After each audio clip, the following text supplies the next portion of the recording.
Technology and innovation is the future of Africa and remains a frontier that only the bold, strong, and creative entrepreneur can venture into. Today, it is all about breaking barriers in tech. Join me as we journey into the technological world of engineer Shehu Tijjani Abdullahi, the founder, CEO of Amal Technologies, a leading consumer electronics manufacturing company in Nigeria.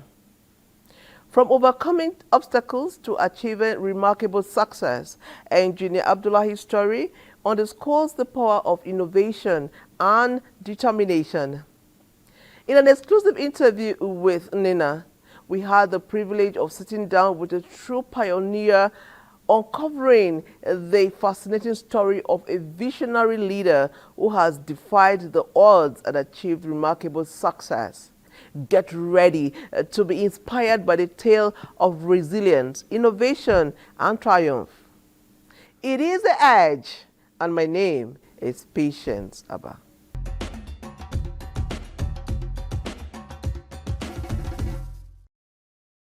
The moment I realized that we need to move Nigeria from consumption into production. And that is the point where, as a maker, that was before 2018 when this company was founded, I was like a hobbyist, and then also making, prototyping different types of products. So for any product you try to make or you try to produce or prototype, I realized that you can do it in a manual way, like in the conventional old way of doing products. But if you want to do it professionally to eliminate any errors, or to have it done in the proper way, you have to send that design to China, India, or anywhere. So I now realize that no one is doing anything in Nigeria, no one is doing anything in Africa. The only country in the entire of Africa that is producing PCB is South Africa. So that was the point I realized that we need to move Nigeria into production, and that was the reason why we set up Amal Technologies Limited to bridge the gap of manufacturing tech products, because we have brilliant engineers, brilliant software engineers. So it's an industry that everyone is shying away from. Everyone is trying to go into it. And I said, look, someone just has to break the ceiling. And I can confidently tell you that the ceiling has been broken. Wow.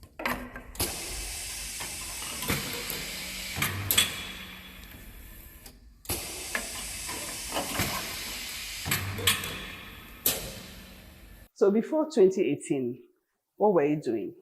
Originally, I started as a software engineer before I now moved into electronic engineering, because I realized my journey in software engineering is not enough for me for what I want to do. Because software engineering, you can only maybe write softwares, applications, and what have you. At maximum, even be an firmware engineer. That is, so now you have two types of software engineers. You have firmware engineer and then you have software engineers. So firmware engineer are the people that develop those source code, those software that sits on any product, your mobile phone, your any type of product. Then you have the software engineers that develop, the applets, the application that runs on those products. So that's how I moved into electronic, because I want to produce products. I want to know how things have been produced. I'm not I wasn't satisfied with being just a software engineer, because I want to see that, how a product has been produced. So that is what led me into becoming an electronic engineer. And then I was training that aspect, that field. Now you've been talking a lot of technical engineering, terminologies. So must one have engineering background before you go into this industry? For me, I think for you to go into this industry, you must have a background in engineering, because you must know how things work. Just imagine if your team, they mess up on something, who is going to correct them, who is going to guide them? So you need to have that background, you need to have that basic knowledge on how electronics, how all these things work. Knowing that this industry is capital intensive, when you were starting in 2018, did you have a kind of collaboration, any kind of help or incentive from any, organization, the government, or, how did you start? As you mentioned, it's actually capital intensive, and it's not a one-day process. It takes time. The most important thing is you need to have that knowledge. You need to have that exposure. of how things works in the other part of the world. That's one. Then secondly, I did mention that I was a maker. I was producing products, prototyping, doing a lot of research. So I was looking at what can be done to help our economy. I remember back then, I think it was this 2016, 2017 when we used to have a lot of issues on pipelines and what have you. So as a maker that already have other products that I have produced or prototype, I know we can have our own solution for pipeline, issues in terms of gas leakages, illegal tapping, and all those issues that relate to that industry. So that was when I developed a product called Smart Gas Leak and Smoke Detector. When I did that, I been hearing about NCDMB, and that is when I approached them.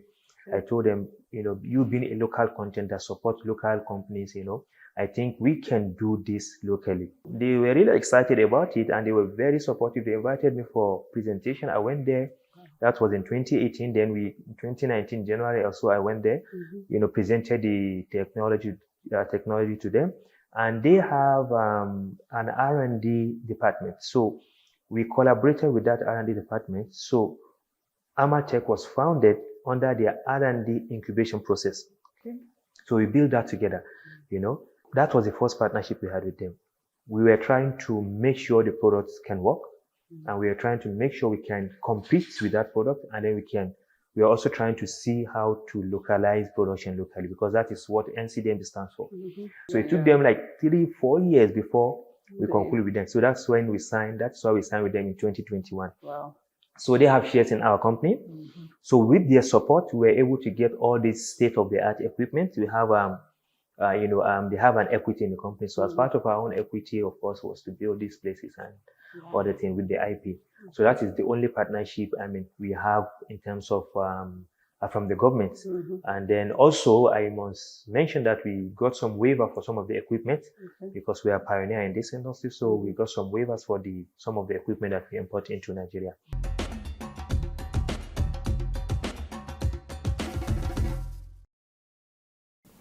Welcome back to the studio. As we continue to explore engineer Shehu Tijjani's success story, let's take a closer look at the journey of continuous growth and expansion.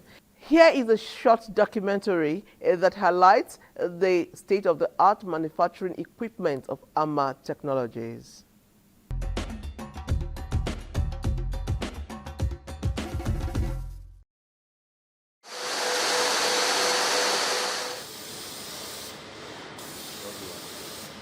The journey of Amal Tech has been one of continuous growth, marked by the expansion of services to include embedded engineering, PCB design and manufacturing, computer numerical control CNC services, and 3D printing.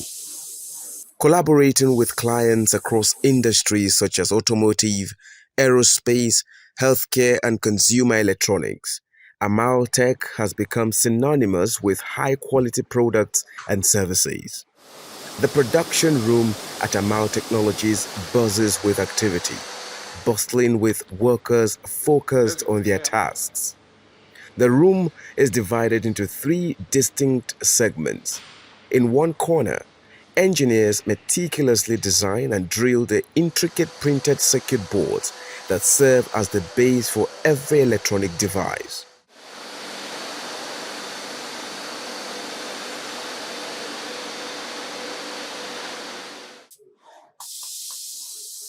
The sound of machinery whirring fills the air as the boards are carefully crafted from design to drilling.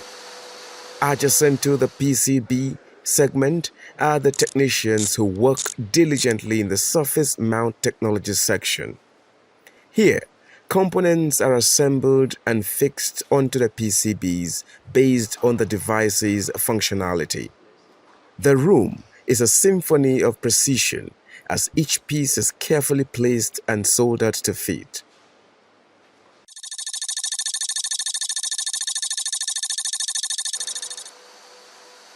Lastly, the mechanical production line hums with activity. Workers focus on crafting the sturdy enclosures and casings that house the sophisticated electronics produced by Amal Technologies.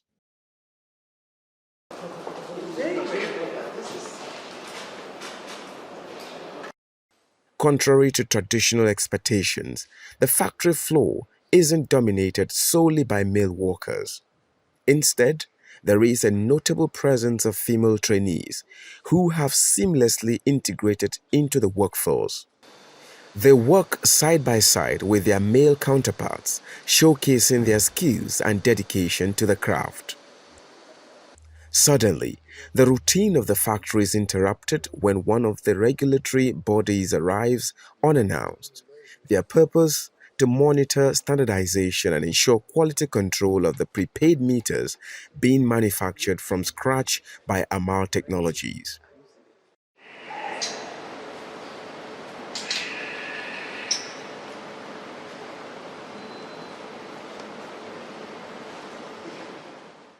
Amal Technologies has unwittingly achieved a significant milestone, emerging as the pioneer indigenous company manufacturing prepaid energy meters and prepaid water meters from scratch.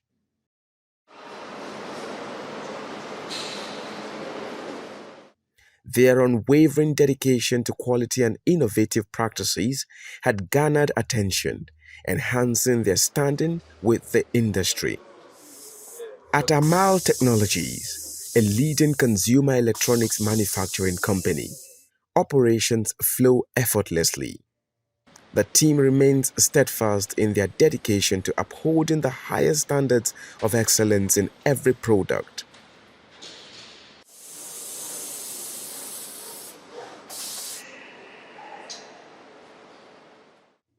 With the factory bustling with activity, it is clear that Amal Technologies is positioned to maintain its leadership in electronic manufacturing for the foreseeable future. Under the visionary leadership of founder and CEO, Engineer Abdul, the company continues to innovate and excel in the industry.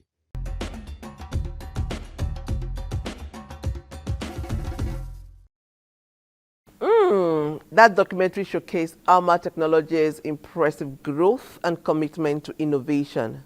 One thing that stood out to me was their state-of-the-art equipment, which is truly world-class. I also appreciate seeing the diversity of their workforce, including female workers who are clearly valued and are integral members of the team.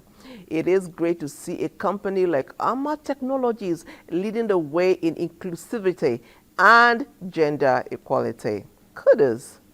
Their commitment to excellence and innovation is evident in everything they do, from the design stage to manufacturing. Alma Technology is truly a leader in their field. Let's go back to join Nina's interview with engineer Shehu Tijjani Abdullahi, where he shared more about the innovative products Amal Technology is producing. Let's pick up from where we left off.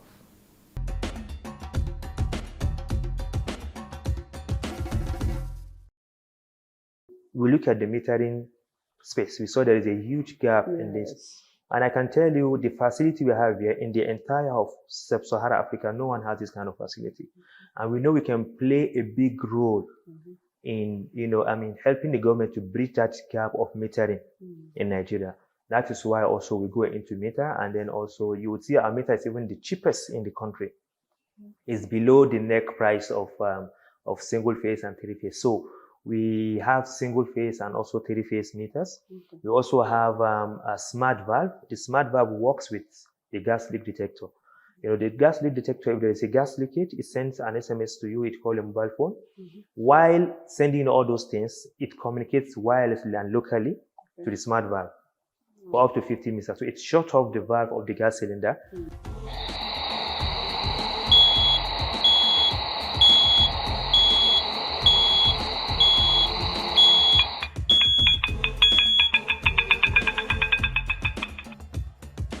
We also have a cylinder monitoring device. So now, because we realize, people that use gas all the time, it's so, annoying when you want to cook or when you are cooking, then the gas just finished. So this device monitors the content of your gas cylinder, and then you have an app that you can monitor. Even if you don't check it, as long as the device is there, if the content is about to finish, it sends out an SMS to you. It can also place a gas refill. How affordable are these products? Of course, they are really affordable. Really, For a common Nigerian. absolutely, because one thing we know when designing products, we have our customers in mind. For instance, the gas leak detector, the first thing we did, the first version was an app and then an SMS. So I now realize that it's not everyone that have what they call it Wi-Fi in their homes. Because for the app one, you need to have a Wi-Fi connected to it. And then majority of Nigerians do not have that kind of luxury. So that is why, but SIM card is almost free. So all you need to do is just to top up that SIM card with 50 naira, 100 naira, and then if there's any gas leakage, you can have SMS. So you can see why we eliminate the app one, so that everyone can use it. Yes. Same products. Same products, same functionality. What's the scope of customers you reach out to? So actually, continentally or globally? So for us, we are Pan-Africanists, yes. So, but we look at our people first. But at the same time, we are also trying to help the economy. So now we're trying to solve issues. If you look at all our products, they're speaking to something. It's either safety or, ease of doing business or, making life easy for our people. That is all our products, what they talk about. That's what they do. So now, another thing that interests us is we know we can export this product and generate forex. So we don't just produce products, we do them based on the need for us to do it. For instance, we were trying to sell this gas leak detector to a very big client, and my people told me, oh, we do not have chargers. I said, oh, we don't have chargers. I asked them to check in area 1, because where they sell electronics stuff, and unfortunately, they went there, they couldn't get, they told me maybe they have to go there to supply and Yanya or something like that. And then something just told me that, look, with all these things that you have, like it's like a weapon, the state-of-the-art equipment, with the powerful R&D team, you can literally do anything. And then I told my people, oh, don't worry, we need to design and, develop our own charger. How can something as simple as charger be so difficult like this?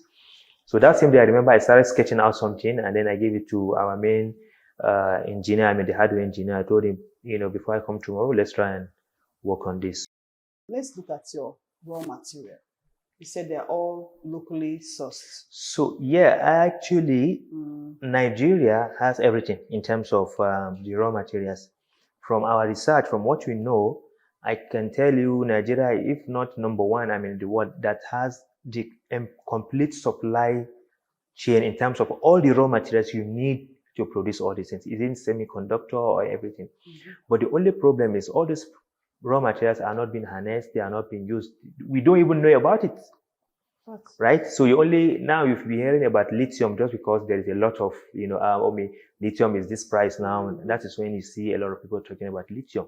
But there are other key raw materials that they are here. People are stepping on them every day, but they do not know. And those are the things that are being used to produce your mobile phones, everything that you're seeing. So, because we are pioneer in this industry, the basic infrastructure, the investment is not there. So what we need to do as a company, as an R&D company, is to first import those things, study them, do a research and look at it. Okay, do we have this in Nigeria? Oh, yes, we have this in Nigeria. So, but how do we start substituting all this? So our first initial product, we import everything, even the chemicals, knowing fully that we have all those chemicals. But now, as a company, you wouldn't want to start producing all the chemicals because the supply chain is a lot. It's a lot. But believe me, they are not rocket science. After all these raw materials have been extracted and then, exported to the Western world, and then they process those raw materials and to a finished product and send it to us. Now, we already have a breakthrough in terms of the key chemicals that produces the PCB. We know some we can get them in Nigeria. In fact, we even got some, I think from Kano also. In most of the countries, companies I went to, I do not see a company that does the complete, end-to-end production.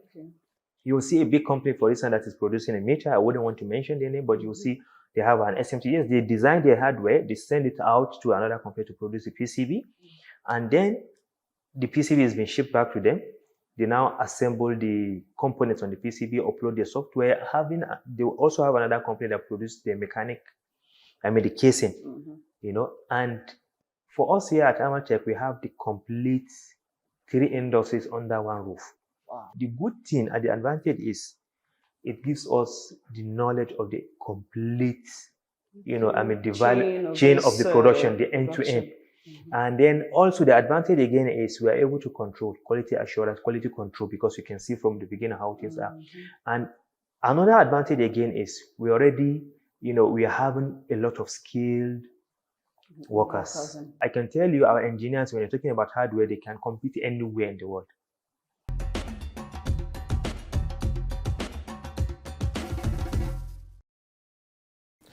Here we are taking a break from Nina's interview with engineer Tijjani Abdullahi, the founder and CEO of Amal Technologies. When we return, we'll hear more about his vision and leadership. But first, let's hear from some of the staff of Amal Technologies.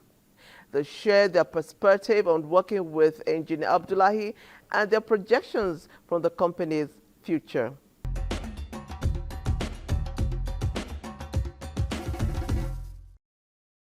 He's an astute businessman, but I would say he's more of an engineer.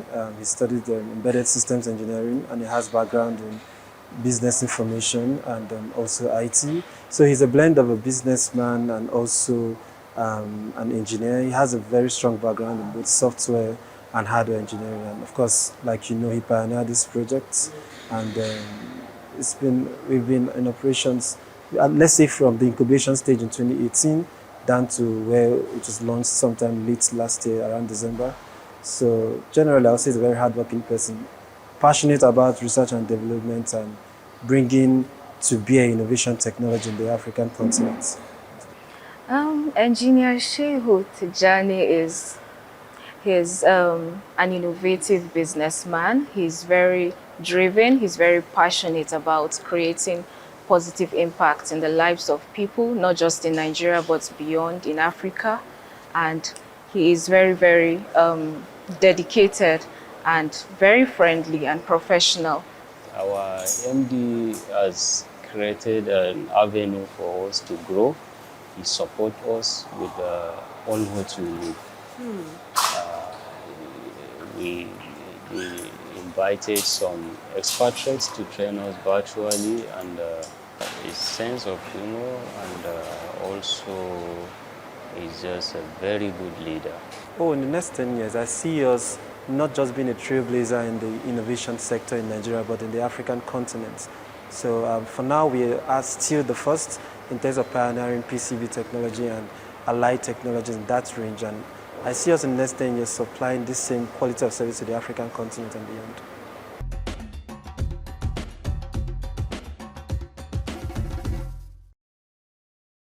We want to take as much as we can people off streets, to employ people. It's part of our mission, it's part of our goal. The secondly is training. So for now, we have, I think, about 30 people, including non-technical staff, and we are anticipating by the next quarter of the year, we should have at least like 50 more people, because of other products that we anticipate will start producing. Okay, but these trainees, they wouldn't necessarily need to come in with their engineering as in first degree. No. You can take school leavers. Absolutely, school leavers. As long as you can read and write and you're willing to do that, we'll train you and then you can become a professional. Okay. Now, I would have loved you to talk about your product standardization. Is it international standard, and what are the regulatory bodies that you pass through? Yeah, so for any product, we first of all follow the IEC standards, because if you're looking at exporting, you need to make sure you follow the IEC standards. And there are some agency in Nigeria that if you want to sell a product to them, for instance, let's say the former, NMDPRA, they will not even look at you if you are not following that standard, if you want to supply them all those industrial dust detector. And then there are also some international certifications like CE, Certificate of Conformity. There are other, bodies. So we look at which one applies to which product, and then we develop and produce based on that. For instance, for meter now, we look at NEMSA and the Nigerian metering code. Based on that, we develop our own meters. Now, semiconductor, where is Africa? Where is Nigeria in particular? Our main goal at Amal Technologies is to go into semiconductor, Okay. because that is the end goal. It's a huge industry. As of last year, I think it was, the value was about $536 billion. And in the next couple of years, it will be like $1 trillion. So Nigeria needs to tap into it. The day our government pronounced or mentioned that we were going into semiconductor, you will be shocked with the kind of investment naturally that Nigeria will attract. So now, if you do that, you still need to import the key components of any electronic, which are the chips. But mind you, even other developed countries, they import chips. Because, right? But for us, we want to eliminate that. We want to see that Nigeria fully goes into semiconductor by designing our own chips and then also manufacturing. And I can give this good news to you that in the next couple of months, we will announce our progress in that aspect.